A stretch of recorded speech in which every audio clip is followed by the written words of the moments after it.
택시기사 폭행 사건, 이번에는 전북 남원에서 벌어졌습니다. 이 보다 못한 피해 택시기사 이 동료분이 직접 저희에게 제보를 해주셨는데, 영상 보면 정말 화 많이 나실 겁니다. 먼저 보고 가시죠. 여기 이제 숙소 돌았어요. 여기 숙소 가봤어요. 여기 숙소. 와, 이게 한번 맞아야 돼. 당신 지금 나보고 좀 뭐란 거지? 너 지금 나이게 잘 먹었어? 저는 거 세월에서 택시비 주고잖아, 택시비. 해줬잖아. 뭘 해줘, 나를. 해줬잖아, 이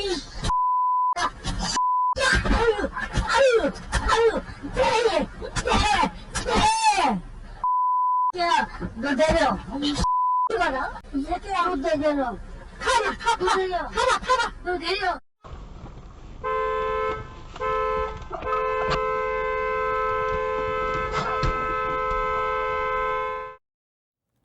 야, 지금까지 봤던 택시기사 폭행 영상 중에 제일 좀 심한 게 아닌가 싶은데, 어떤 일이에요? 좀 설명 좀 해주세요.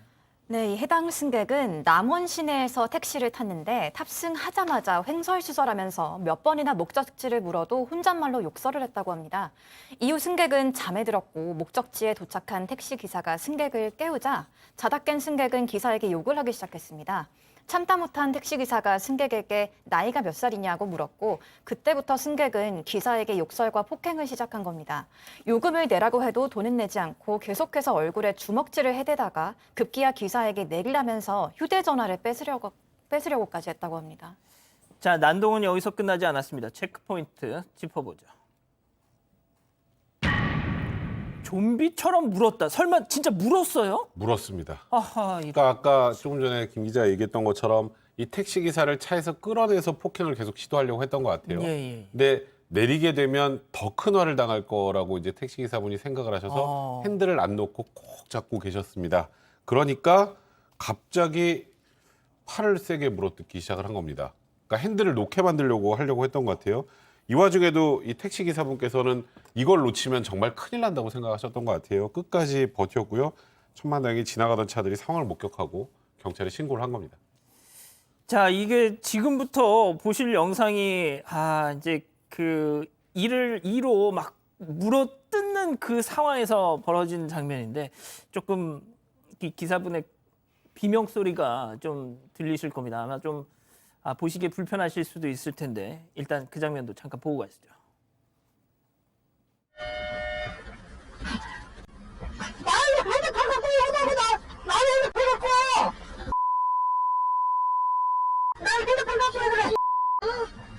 너하고 나하고 네가 나한테 네가 핸드폰 나라본데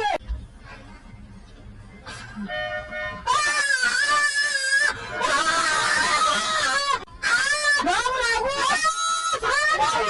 야 묵식이야. 아유, 교수님, 이게 뭐 어떤 상황이 이게 뭡니까 도대체 이게? 글쎄요, 저도 이제 통상 연극이나 영화 같은 데서는 사람 살려 이런 얘기를 하긴 하지만 실제로 사람이 저렇게 사람 살려를 얘기하는 막 소리 지르는 거는 상당히 충격인데요. 사실 저기 보게 되면 모자이크 처리를 했음에도 불구하고 이 가해자 같은 경우는 상당히 좀 폭력성 있게 보이는 것 같고요.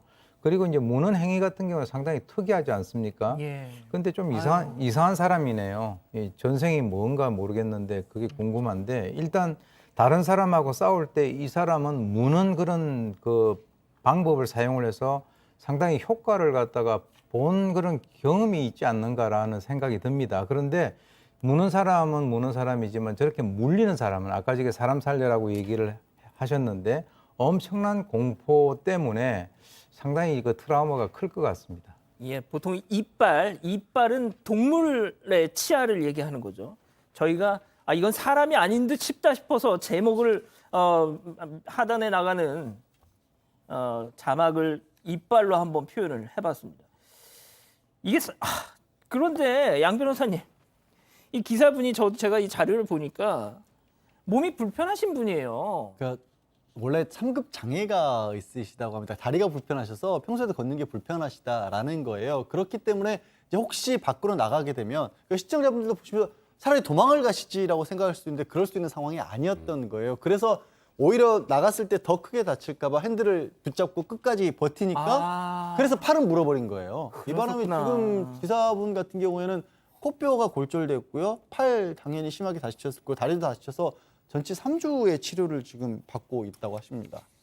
아니 근데 장애를 갖고 있는 분을 저렇게 하면 더 좀 세게 처벌해야 되는 거 아닙니까? 그 장애인복지법 상에 더 중하게 처벌할 수 있는 규정이 있는데 문제는 이제 가해자가 이 피해 기사분이 장애가 있다는 사실을 모르고 했다면 그 적용하기가 쉽지 않은데요. 문제는 꼭 그게 적용이 되지 않아도 예. 지금 보셨죠? 지금까지 저희가 보면서 그렇죠. 경악하고 예. 있었던 이빨이라는 표현까지 쓰셨었는데 지금 이번 상해 정도를 봤을 때 굉장히 중합니다. 그리고 뭐 당연히 운전자에 대한 지금 폭행이나 상해이기 때문에 꼭 뭐 제가 말씀드렸던 장애인복지법이 적용 안 된다고 하더라도 저건 정말 중하게 처벌해야 되지 않겠습니까? 그러니까요.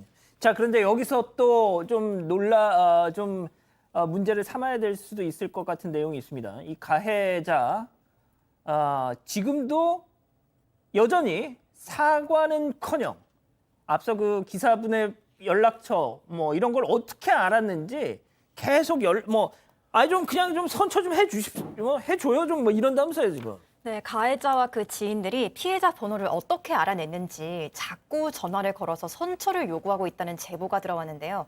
그런데 이게 진정으로 사과를 하려는 태도가 아니라 상당히 불량해서 피해자 측은 더 괘씸하다고 느낀다고 합니다.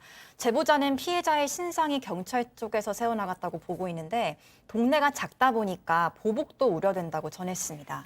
자, 일단 뭐 경찰에서 그렇게 나갔는지는 일단 이 피해자 측의 일단 주장이고요.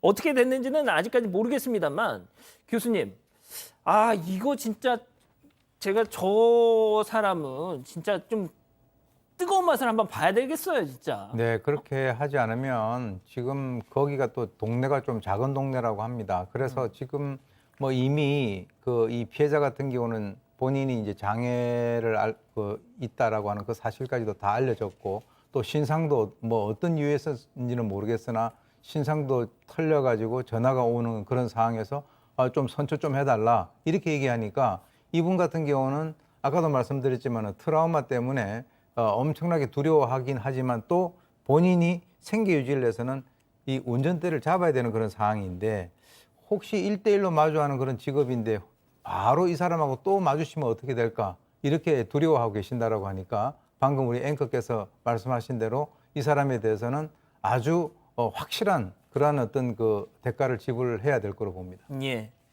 가해자들이 선처해달라고 오히려 큰 소리 떵떵 치고 피해자는 숨죽이고 마음 졸이고 살아야 하는 이 어처구니 없는 상황.